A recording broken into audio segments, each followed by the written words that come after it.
A methamphetamine epidemic is ravaging the Kingdom of Tonga, and authorities are struggling to cope with the drug's destructive effects. In the Pacific nation, with a population of just under 110,000, the highly addictive drug we know here as P has penetrated all levels of society, officials tell One News. Almost 100 arrests have been made in the past 6 months by a special task force set to deal with the problem. Also, up to 70% of all mental health patients are addicts. In a special investigation, One News gained exclusive access to one of Tonga's 5 major drug syndicates. In the first of a 2-part series, Pacific correspondent Barbara Drever looks at how the drug gangs operate and who they target. On this quiet street, 2 meth houses stand just 30 metres apart. This isn't unusual. ICE, or Tutu as it's known locally, is everywhere. This country is hooked on drugs. There's no doubt about it. Methamphetamine is sweeping through villages, destroying families and communities. We are not prepared well to face this tsunami. One News has been given an inside track on how one of 5 major meth syndicates on Tongatapu operates. The group, which distributes to dealers in 7 villages as well as individuals, imports kilos of methamphetamine from Sydney. There are people in government that brings the thing over, and I just distribute to the village. Our stuff comes in containers. The people there operating, they know, and they let it out. It sells for 400 to 600 Tongan pa'anga for a gram. That's 300 to 400 New Zealand dollars. Most of the dealers are armed. Some of the weapons come from America and also the Chinese people. They bring them in from China mixed in with imported goods. While the better quality meth is imported, small labs are springing up around the island. A lot of little labs are making their own version of it, but it's not actually the right ingredients, so they mix it up and deal it to villages. Most of the small and mid-level dealers in Tonga are also users. We're told those involved can be found in every level of society. That's echoed by Dr. Mapa Puloka, who works with addicts. In some church, ministers involved too. In the dealing? In the dealing, trafficking. Also involved, civil servants, politicians, traditional leaders, customs, and even the police are not immune.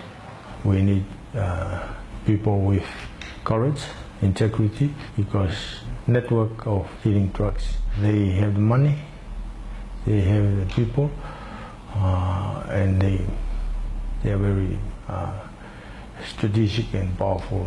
Since April, a special drugs task force set up to deal with the kingdom's meth problem has made 96 arrests, most in the capital Nuku'alofa, with bus in these urban areas. I'm very worried about it. Increasing numbers of criminal deportees from Australia and the US help set up the local drug trade. When they arrive in the border of Tonga, then we are not well-resourced. We are not well prepared. Tonga's long been a major transit point for drugs heading to Australia and New Zealand. Now it's also a destination. These syndicates take the opportunity to make money from the local market which they've created, where there's a weak economy.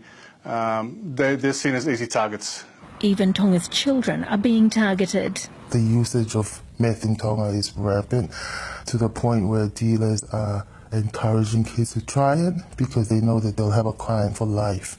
This woman, who didn't want to be identified, knows firsthand her loved ones are involved, but it's also done in the clear light of day. The police and caught 2 cars. They are selling drugs just beside the schools. Even cyclone-damaged Fasi Primary School, where Jacinda Ardern donated resources to earlier this year, is not exempt. The pupils here are now forbidden from leaving the grounds at lunchtime. That's because the school found out dealers were waiting outside and offering the children small amounts of cash to make meth deliveries in town.